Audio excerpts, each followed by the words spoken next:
Gente, muito boa noite a todos. É maravilhoso estar aqui. O pastor Jefferson falou, recebam ele com carinho. Acho que isso foi uma coisa que, desde o minuto que eu entrei aqui, eu tenho sido recebido com muito carinho por vocês. E isso é um sinal bem bacana de fato da presença de Deus aqui na vida de cada um.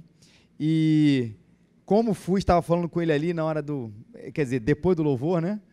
De como fui profundamente edificado aí pela banda, pelo esse momento de adoração. Já fiquei assim, não sei nem o que eu vou falar depois, acho que já está bom. Mas é de verdade, sem nenhuma hipocrisia, quando a gente está aqui, né, tem gente que acha que louvor é tipo música de churrascaria, que é assim, você vai para a churrascaria para comer churrasco. Aí tem um cara lá no fundo tocando um negócio, que é bacana quando tem, mas também se não tiver, tá tranquilo. E tem gente que acha que louvor na igreja é meio isso. Sabe, é um esquenta antes do pastor chegar. Se o culto é 7h30, a palavra vai ser 8 horas, 8h15, então eu tenho 30, 45 minutos de tolerância para chegar, como se isso não fizesse parte.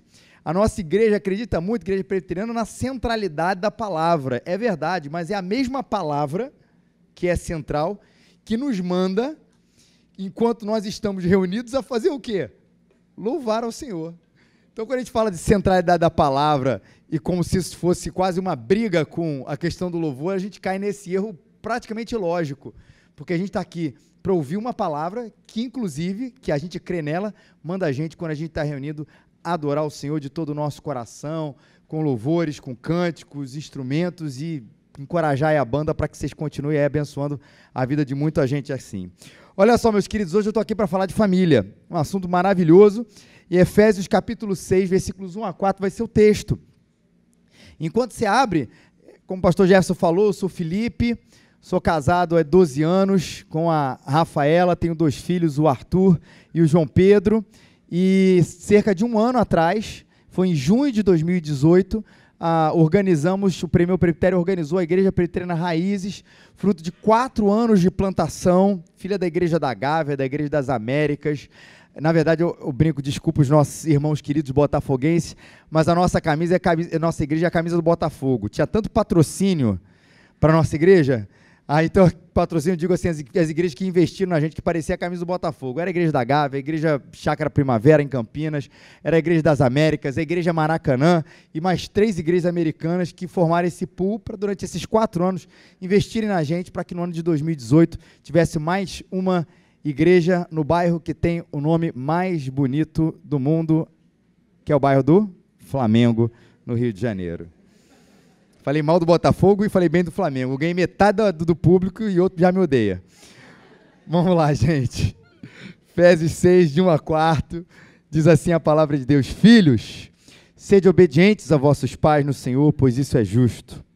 Honra teu pai e tua mãe, esse é o primeiro mandamento com promessa, para que vivas bem e tenhas vida longa sobre a terra. E vós, pais, não provoqueis a ira dos vossos filhos, mas criai-vos na disciplina e na instrução do Senhor. Deixa eu falar um pouquinho sobre filhos. E quando a gente fala de filhos, quase sempre nos vem à mente, em primeiro lugar, filhos pequenos. Mas eu queria falar hoje um pouquinho dos filhos grandes, que um dia foram filhos pequenos. Fruto de uma geração diferente, talvez, dos filhos de alguns dos nossos filhos mais jovens hoje em dia. E se eu pudesse imaginar uma cena, e você pudesse aqui comigo imaginar uma cena que poderia descrever um pouco dessa geração mais antiga, como eu disse, não a minha geração, mas uma geração até mais antiga que a minha, eu poderia descrever aqueles homens com chapéu preto, normalmente com terno preto, com o jornal na beira do trem, esperando a sua condução, na beira do ônibus, esperando a sua condução para ir para o seu trabalho. Para mim, essa imagem resume, de alguma forma, mostra um pouco uma geração um pouco mais antiga. E como é que era que eles lidavam com as coisas, com a vida? E vou falar principalmente no trabalho. Dos mais antigos, e alguns vão se identificar com isso, dificilmente trabalho e prazer eram 2 coisas associadas imediatamente. Talvez o prazer estivesse ali presente, mas ninguém ia para o trabalho de alguma maneira sentir prazer. Gente que se orgulhava de ter trabalhado durante 30, 40, 50 anos na mesma empresa, que falava assim, eu vim aqui quando tudo era mato. Eu estive aqui nessa empresa quando aquele rapaz, o atual diretor, não era nem nascido, quando na verdade era uma salinha ali no centro de Niterói, no centro do Rio de Janeiro. Isso tudo foi crescendo, e ele vai contando com muito orgulho os processos da empresa, o crescimento da empresa e de como ele acompanhou ao longo de tudo isso a vida e a caminhada dessa empresa, a rotina. Como é que essa pessoa, aquele jovem de então, aquele jovem profissional, aquele filho enxergava, a rotina era uma coisa saudável.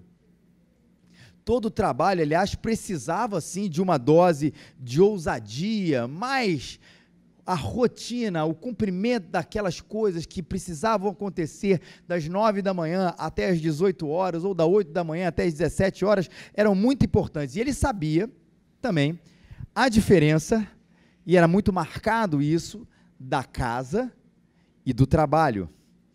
A fronteira da casa e do trabalho era muito mais definida, até porque não tinha um aparelhinho que a gente carrega no bolso que parece que elimina ou dificulta essa fronteira de ser um pouco mais distante, né? Esses dois universos serem um pouco mais distantes.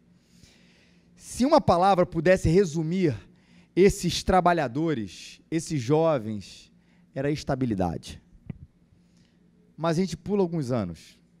E vamos falar de uma geração que não é caracterizada por essas coisas que eu acabei de falar. É uma geração que quer sim ter prazer no trabalho. Risco para ele, ao contrário do antigo, que talvez aqui isso tivesse um certo valor, mas não era uma coisa muito importante, esse sim é um valor importante, porque afinal, ele quer fazer alguma coisa diferente. A palavra empreendimento, empreender, nunca esteve tão presente no vocabulário, não daqueles que já têm os seus 40, 50, 60 anos, mas dos jovens, bem jovens. O trabalho para eles, para essa geração, como eu disse, mais nova, tem muito mais a ver com a vivência do que com a sobrevivência. Não tem a ver apenas com aquilo que eu levo para minha casa, para prover aí o pão nosso de cada dia, mas tem a ver com realização, com prazer, e uma palavra diferente de estabilidade, que marca essa geração, seja inovação. E aí a gente tem um conflito. Tem uma música muito bonita, dos anos 80, uma era onde eu já era nascido, chamada The Living Years, Mike and the Mechanics, que ela fala no seu resumo, no seu refrão, na verdade, que toda geração culpa a anterior. E a nossa tendência é sempre, de alguma maneira, achar que a nossa geração, ela é mais perfeita, ela é melhor, ela é mais evoluída do que aquela que nós herdamos. E isso serve tanto para elogiar, quanto para criticar. No meu tempo, como as coisas aconteciam dessa maneira. Era muito melhor quando a nossa vida era mais simples. Era muito melhor quando as coisas eram daquele jeito. E o contraponto também, a crítica.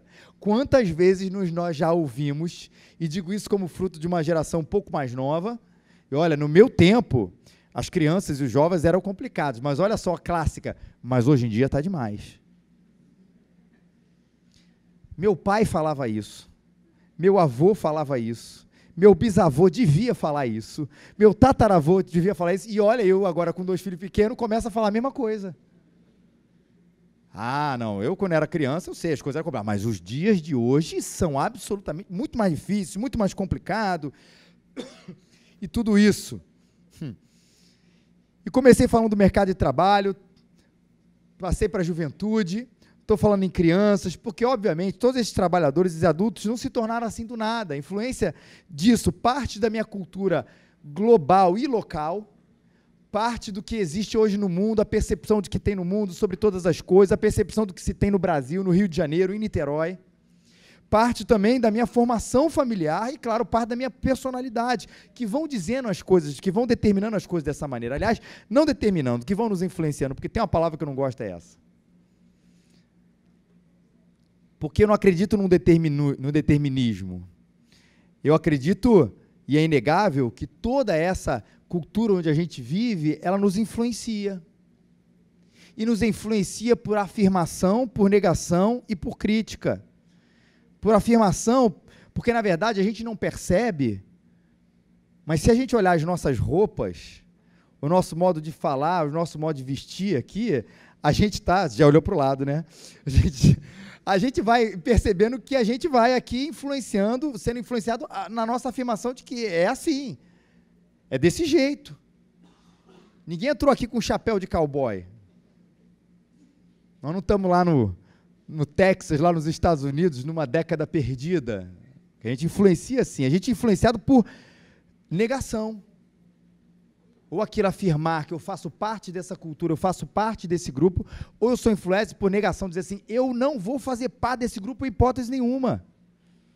E aí você tem o pessoal da contracultura, que na verdade forma um outro grupo. Já reparou que quem se veste diferente da maioria tem uma moda quase que igual? Não sei se você entendeu aqui. A gente fala assim, poxa, esse negócio de ir no shopping, comprar roupa, isso tudo aí é coisa dessa mídia, desse jeito, não vou nem usar os termos, daqui a pouco arrumo emprego com alguém. Aí tudo isso, aí o cara faz o quê? Ele faz uma outra moda, achando que está sendo original, e quando na verdade ele se junta com aqueles que não fazem parte disso, e eles são idênticos. É a influência por negação. E a influência pela crítica, a pessoa que diz, olha, eu sei que eu não sou tão autêntico quanto eu achava, eu sou influenciado, sim, e acho que isso é positivo, mas eu tenho que ser criticamente, que acho que é a posição saudável. Não é afirmação e negação, que na verdade são quase sem percepção das coisas. A influência pela crítica ela é positiva porque eu percebo, discerno aquilo que vale e aquilo que não vale. E hoje em dia, a gente vive essa geração dos supertudos, e lá vou eu falando assim, que antigamente não era assim. Mas a gente vive essa época muito marcado por a história da princesa dos heróis. Quando as crianças vieram aqui à frente, eu vi as roupas deles, e aí você fala assim, achando a crítica, que meus filhos só têm roupa de super-herói, tá, gente? Só fiquei preocupado porque tinha o Capitão América e o Thanos.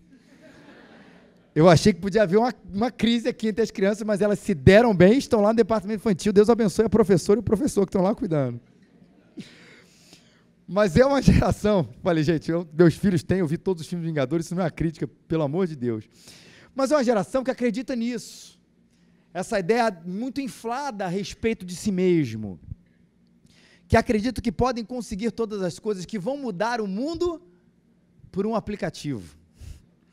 Acreditam que a sua performance vai impactar o mundo de uma maneira absolutamente genial e única e exclusiva, que vão se enganjar num coletivo para impactar a visão das pessoas sobre a vida, seja num trem, num ônibus, num vídeo na internet, ou num beijo na igreja, tem essa percepção do impacto, acreditam na criatividade, no rompimento dos paradigmas, seja do modo de se vestir, seja do modo como se vai ao trabalho, ou como se vê, o trabalho, e nada pode parar, é o que se acredita muito dessa geração, nada pode parar até a primeira frustração.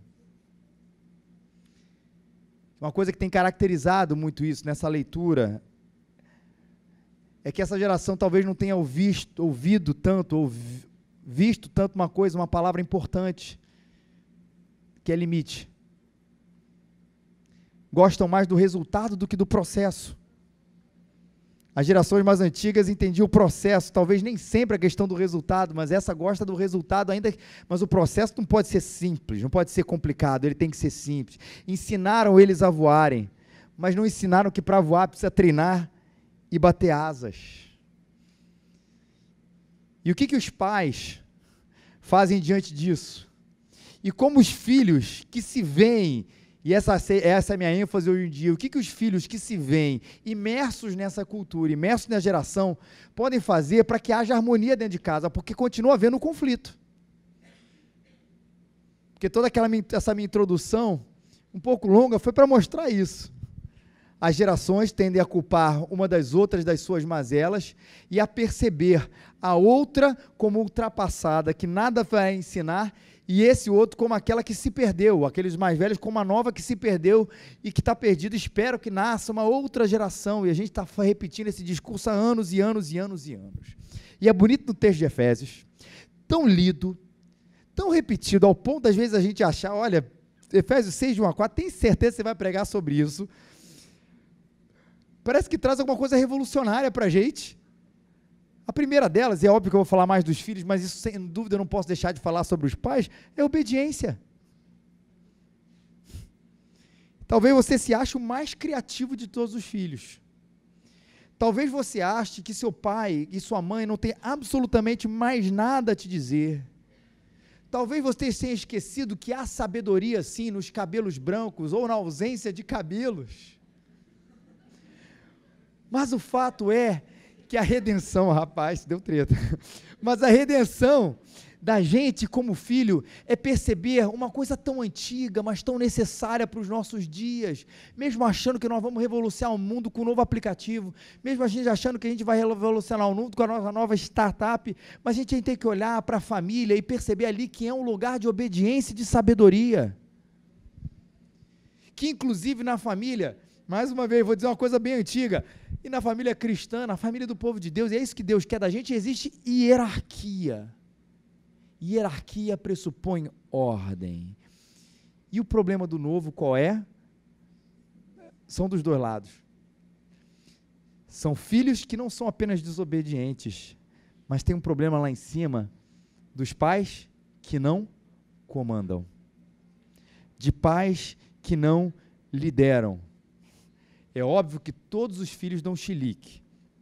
O meu deu uns dias desses bem complicados. Mas é que a gente tem abandonado esse lugar e criado uma geração, como eu disse, tão criativa, mas que não percebeu o lugar positivo dessa palavra esquecida e poderosa chamada limite, por alguns motivos. Primeiro, é o nosso medo do trauma. Se eu falar esse não, se eu fizer essa correção, se eu disser que isso não vai, se eu disser que é para fazer isso, caramba, isso pode trazer uma coisa muito complicada para a vida do meu filho. Eu sou psicólogo, eu vou dizer uma coisa para vocês, culpam a gente. Isso é culpa da psicologia que falou isso. Deixa eu falar uma história, uma frase de Freud. Ele não é Bíblia, não é palavra de Deus, mas é só para você entender o que Freud falou sobre esse assunto. Um psicanalista judeu, nascimento, ateu, e falou: educar é saber frustrar. Educar é saber frustrar. Um ateu, psicanalista, afirmou algo que muitas vezes é atribuído, algo, na verdade, que não é atribuído à psicologia, pensar dessa maneira como se fosse toda a frustração fosse livre, quando fosse, a gente tivesse que viver tudo livre de frustração, e não é. Educar é saber frustrar. Deixa eu falar de um outro cara, dois caras também, um outro ateu. Isso não é para você achar que a gente está falando sobre ateísmo aqui, batendo palma, mas só para ver se que esse eco existe até mesmo numa cultura que não coloca Deus no centro. Filósofo da moda, Leandro Carnal. Calma. Se você não educar seu filho, olha que frase elegante, você estará formando um imbecil. É dele. Um outro que eu vi também recentemente, educador, filósofo, esse já com alguma raiz cristã, não é um cristão, mas uma raiz cristã, Mário Cortella. Ele disse: quando você senta no restaurante, você não fala para o seu filho, filho, você pode sentar. Você diz para o seu filho, senta. Botaram na nossa cabeça uma coisa equivocada, de que a frustração, ela vai trazer um trauma, onde o filho não vai alcançar voos, não vai galgar os melhores lugares, não vai conquistar isso ou aquilo, porque ele foi frustrado. Isso não é verdade. E eu não precisava citar nenhum filósofo e nenhum psicólogo, ou nada disso, citar a palavra que chama para a gente para obediência, que chama a gente para o limite, a gente vai ver um pouquinho mais à frente, mas só para lembrar uma coisa tão importante nesse processo da obediência, porque ele pressupõe o limite e ele pressupõe o não. Medo do trauma, a história do pai querer ser o amigão, pais e filhos, você já deve ter ouvido isso muitas vezes, mas,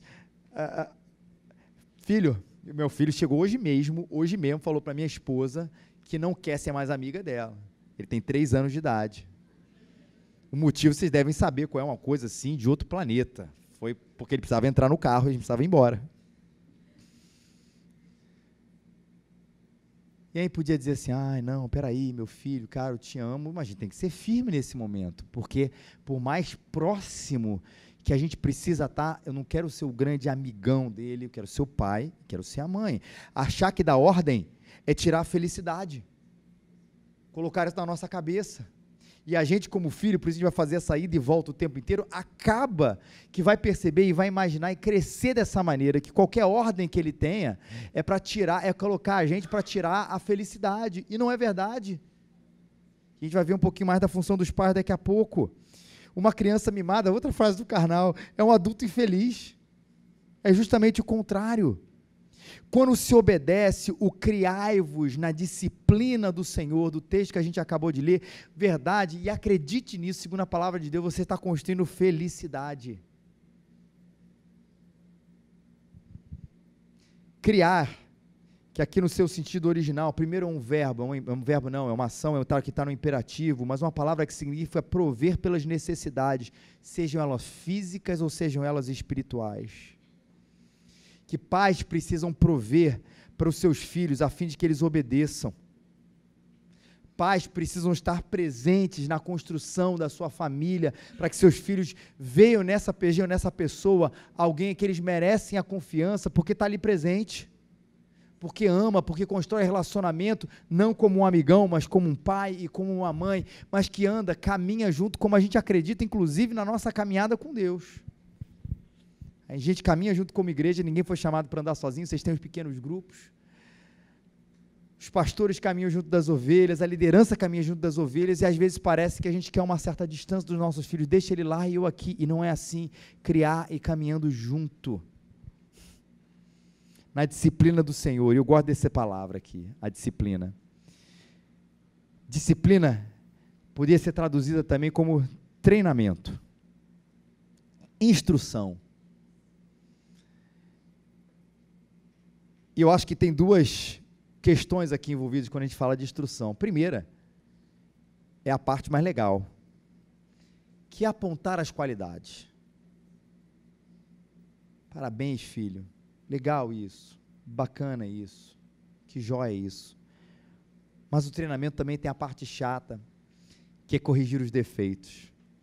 E lembre-se, qualquer momento onde a gente se vê perdido qualquer num desses extremos, o treinamento desanda. Você imagina, eu não sei tocar piano, ele não precisa estar ligado, mas você imagina, não sei tocar piano, não sei tocar teclado, imagina que eu comece lá e faça um barulho qualquer. E aí o nosso tecladista, que virou meu professor, ele fala assim, caramba, Felipe, parabéns, sensacional, você é um gênio, volta na semana que vem. Aí eu faço outro barulho esquisito na semana que vem, e ele diz, nossa, você é demais, Felipe, parabéns, vou botar você no louvor no domingo que vem aqui na igreja do Barreto. E eu posso estar com o meu ego inflado e dizer assim, poxa, como esse professor me encoraja. E quando na verdade, ele devia estar me ensinando, obviamente, o que eu deveria fazer, e corrigindo os meus defeitos, mas olhando isso para um aspecto positivo. O criar na disciplina, na paideia ou o treinamento pressupõe essas coisas. E hoje a gente vê, mais uma vez, esses dois lados. Pais que não querem participar do treinamento e filhos que não querem se submeter a esse treinamento. A gente usa quase uma linguagem de arte marcial aqui, né? Quase um mestre e um discípulo, um mestre e um aluno, mas a coisa caminha por aí. E os dois lados, como eu disse, tem parte nessa história, porque quero ouvir dos meus pais, sim, os conselhos da sabedoria. Quero que meus pais estejam desde criança, gostaria que meus pais estivessem desde criança ali presente, me ensinando as coisas mais simples, as coisas de Deus, e as coisas da vida, das quais, porque Ele é o responsável, da parte de Deus, para me ensinar, para me dizer, filho, sim, coisa cafona, vai estudar. Senta aí, e sim, você consegue, vai em frente. Só que hoje a ocupação dos pais, não só aquele pai batalhador, ou aquela mãe batalhadora, que ela sai de manhã, e ele sai de manhã e chega tarde de noite, porque tem muito a fazer, porque quer prover para casa, mas na verdade é uma falta de prioridade. Porque não vê isso talvez como um grande legado, não entende esse texto como tem que ser ensinado. O texto, como eu disse, é da presença, do treinamento de quem é presente ali. Cria porque ama, cria porque quer ver a nota da escola, quer saber com quem está namorando, quer conhecer a dor, quer entender o gosto. Eu nunca vou esquecer o impacto que eu tive quando eu vi a história da Anne Frank. Depois eu escrevi até isso na época, no Facebook, né? Eu escrevi nos meus livros, meus 53 livros que eu tenho publicados pela editora Sextante. Não, foi no Facebook. Né? Então lá, né? Eu escrevi isso. Gênio, Felipe. Quero comprar o seu livro. Foi no Facebook mesmo. Desculpa, pastor Jeff, só as brincadeiras. E aí, para quem não sabe, a história da Anne Frank, enfim, uma menina judia que durante a Segunda Guerra, quando os judeus invadiram aí grande parte do mundo, e no caso ali era a Holanda, ela e sua família e mais algumas pessoas se esconderam num quarto e viveram ali durante muitos anos, escondido dos nazistas, para que eles não fossem pegos. E ela escreveu um diário relatando ali sobre o seu dia. A história é verídica, tá, gente? Tem filmes e tudo, mas a história é verídica, o livro. E escreveu um diário contando do seu dia a dia. Eu nunca vou esquecer quando eu ouvi depois de muito tempo, é claro que em vídeo, a declaração do pai. Quando leu o diário. E quando ele leu o diário, ele ficou surpreso, porque ele não conhecia o que se passava na cabeça daquela criança, mesmo estando enfurnados num lugar muito pequeno. Porque talvez você diga, eu não conheço o que se passa na cabeça do meu filho, porque a gente não tem tempo de se ver. Porque ele vai e volta, Feitiço de Áquila, né, aquele filme antigo, quando ele está de dia, para ele está de noite. Quando eu chego, ele está saindo. Quando eu saio, ele está chegando e vice-versa. Mas você imagina ele vivendo num cubículo, realmente não podia sair, não podia fazer barulho. O que mais se tinha ali é tempo para conversar, ainda que de maneira quieta. E o pai fica surpreso de saber o que estava escrito ali naquele diário. Não estou querendo julgar ali o pai, mas isso me fez perceber que, por vezes, nós estamos até mesmo próximos, mas sem as perguntas certas para o nosso filho. Sem entender, até para melhor treiná-lo para a vida, para o andar com Deus, o que é que se passa no seu coração? O que aconteceu com ele? O que tem acontecido? A pergunta, filho, você é feliz? Que parece desconcertante para quem não construiu uma relação, para quem constrói, mas ela é necessária. Filho, o que o senhor acha o que você acha de Deus? Quem é Jesus para você? O que está acontecendo no colégio? Muitas vezes, até o bullying e alguns abusos, eles acontecem porque pais não estão atentos para perceber, não apenas se o filho come o feijão, o arroz e a nota vem certinha, mas o que se passa dentro dele, para que ele possa formar um ser humano diferente, segundo a vontade de Deus. Por isso essa conversa é tão importante, gente. Tem dois assuntos que eu amo falar. É plantação de igreja e família. Porque, apesar de não ter sido uma pessoa sofrida,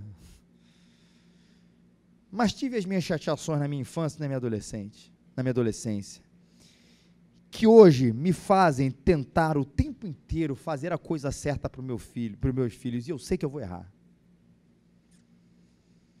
Mas de tentar entender, mesmo com essa idade tão tenra, o que se passa naqueles corações, e quando entrar em uma das fases mais difíceis da vida, o que se passa nos corações, não apenas na imposição das regras, na disciplina pela disciplina, mas na disciplina de quem está querendo colocar ele no lugar certo. Isso é instrução. Isso é de quem acompanha. E a Bíblia diz que a insensatez está ligada ao coração da criança, mas a vara da disciplina livrará dela. Não evite disciplinar a criança, se você castigar com a vara, ela não morrerá. Quem se nega a castigar seu filho não ama. Quem o ama não hesita em discipliná-lo. Lembrando que a gente não está falando de disciplina como violência ou coisa parecida, mas a correção de quem anda perto. O elogio de quem ama, e não de quem quer dizer assim, parabéns, não, tá bom. Sabe, o filho está no celular e a criança mostra, papai, olha o meu desenho, e fala, ai, que lindo. Nem sabe o que a criança escreveu. Pai, eu estou indo para uma festa. Ai, que bom, meu filho, vai com Deus. Para onde que ele vai? Ele devia ir mesmo. Elogia porque ama. Instrui quem que ama, entender que você é o guardião que Deus colocou na vida dessa criança, para que você saiba, para que ela saiba quem é Jesus e viva com Ele, e você, meu filho querido, diante de Deus, obedeça e se submeta a esse Pai, que Deus colocou como guardião, como treinador, como instrutor na sua vida, para que você sirva uma vida de bênçãos. Agora, para quem achou que tudo é muito austero, que pai bom é o que diz não sempre, que eu falei muito de disciplina, um alerta de Paulo, que ele diz, não provoquem os vossos filhos, a ira dos vossos filhos. Porque não é para você demonstrar autoridade na frente das pessoas, quase numa humilhação, e às vezes tem pais que são reativos a essa educação muito liberal, e que às vezes até fazem, quase que puxam a calça assim, sou um cowboy, consegui fazer isso, olha só como eu disciplino e digo não para o meu filho. Precisa ser na frente das pessoas. Não é para descontar em cima dele as suas frustrações.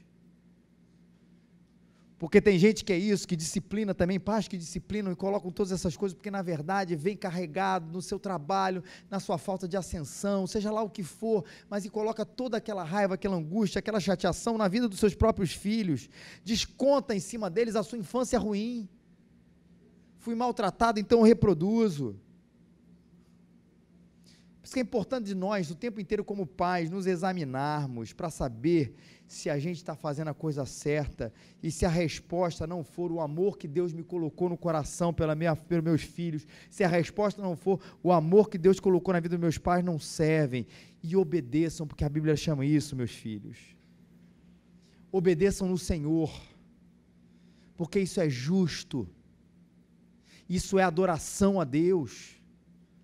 A obediência não é apenas uma linguagem eclesiástica para manter o status quo da igreja, onde as famílias podem se sentar juntas e falar bonitinho que nós somos uma família. Não, isso é adoração, tanto quanto a gente canta, tanto quanto, não mais, mas tanto quanto a gente canta aqui na frente.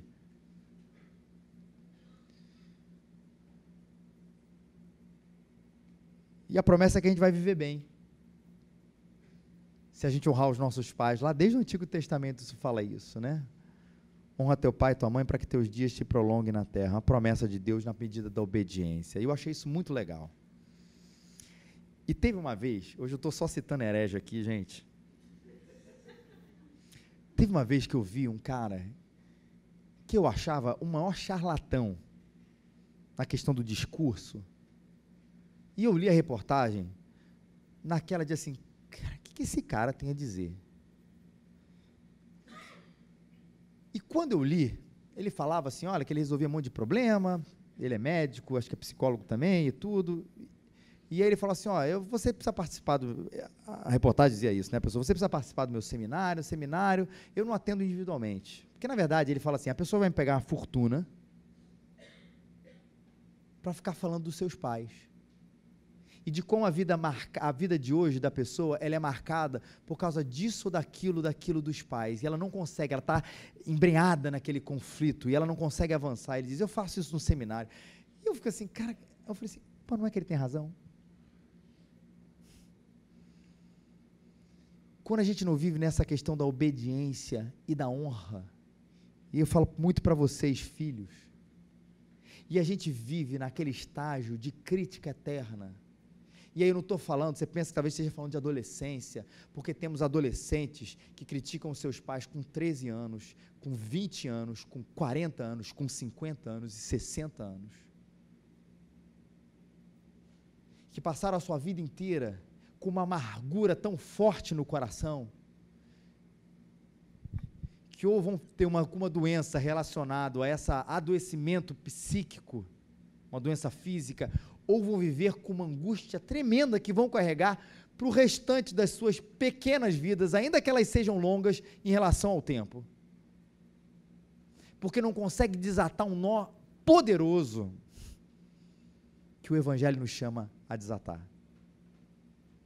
Na obediência e na honra, e no perdão 70 vezes 7, aqueles a quem criticamos e aqueles a quem de quem nos feriram, seja ele um irmãozinho da igreja, seja ele um vizinho, seja ele um colega da faculdade, da escola, seja ele os nossos pais. E por isso que o Evangelho é tão libertador, porque ele consegue redimir essa nossa relação, nos ver os pais como aquele guardião que vai em amor, com carinho, disciplinar, criar os nossos filhos, os seus filhos, na disciplina do Senhor, para que ele se torne um homem e uma mulher de Deus, vivendo com sabedoria e com o conhecimento dele, nessa vida maravilhosa que Deus colocou sobre a terra.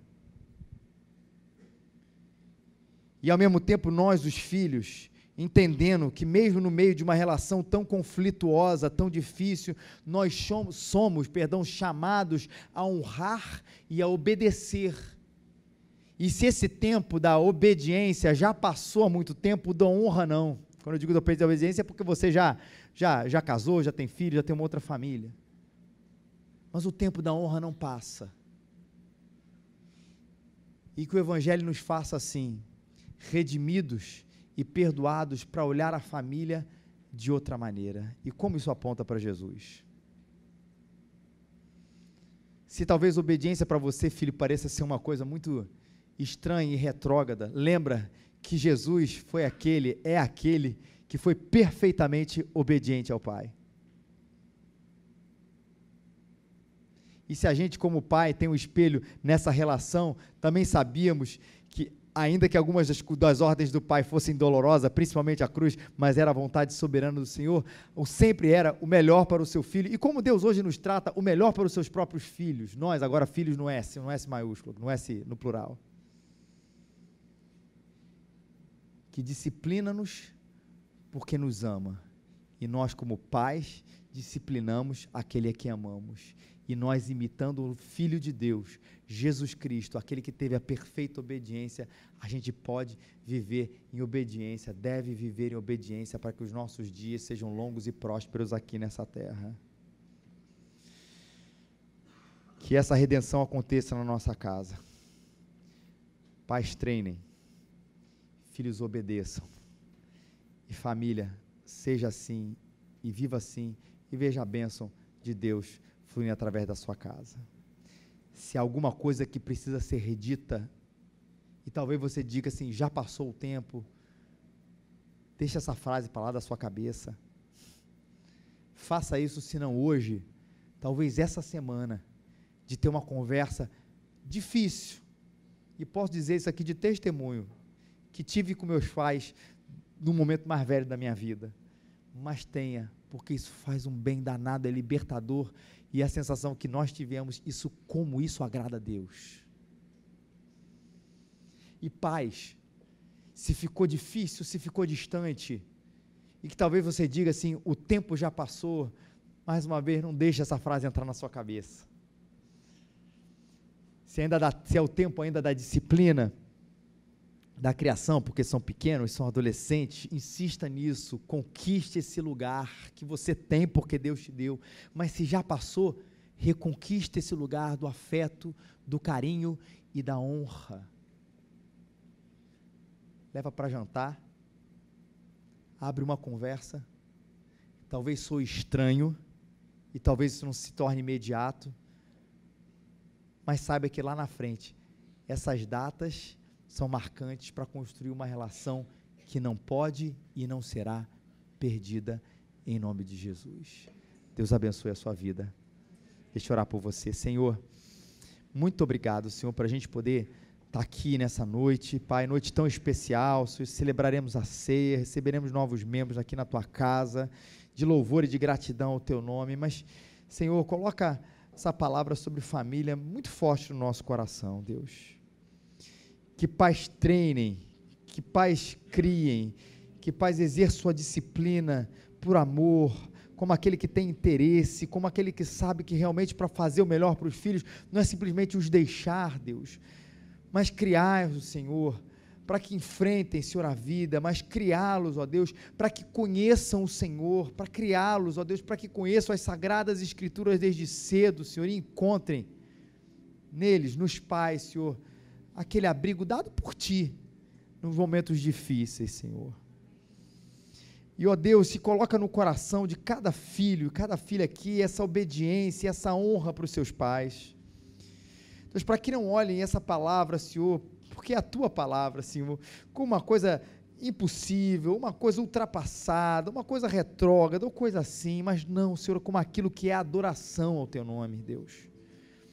Como aquilo que é adoração àqueles a quem o Senhor colocou sobre nós, ó Deus, como filhos, ó Deus, para nos criar, Deus, com a sua sabedoria, muitas vezes com a limitação, mas com a sabedoria, Senhor, em nome de Jesus, traz essa obediência, traz essa honra, Senhor, e se, ó Deus, aqui, pessoas precisam dessa reconstrução, ó Deus, derrama perdão, Senhor, derrama, Senhor, dá graça, Senhor, para que possa haver um pedido de perdão, dá graça para que possa haver restauração de filhos e pais e filhos, dá graça, Senhor, para que esse relacionamento continue, ele melhore, e haja encontro, e haja boas lágrimas aconteceram, haja novos abraços, ó Deus, novos beijos, Senhor, e que sim, te faça tudo isso como adoração ao Teu nome, e te diga, louvado seja o Teu nome, porque o Senhor restaurou a minha casa, porque o Senhor restaurou as nossas relações, porque o Senhor fez aquilo que era impossível, porque o Teu Evangelho em nós nos reconstruiu, porque a gente olhou para o Teu Filho Jesus e viu ali perfeita obediência ao Pai, e a gente quer fazer isso também, Senhor, ao nosso Pai que está nos céus, e aos nossos pais que o Senhor nos deu aqui na terra, Senhor. Louvado seja o Teu nome, trabalha na vida de cada um aqui de maneira muito especial nessa noite, no nome de Jesus, amém e amém.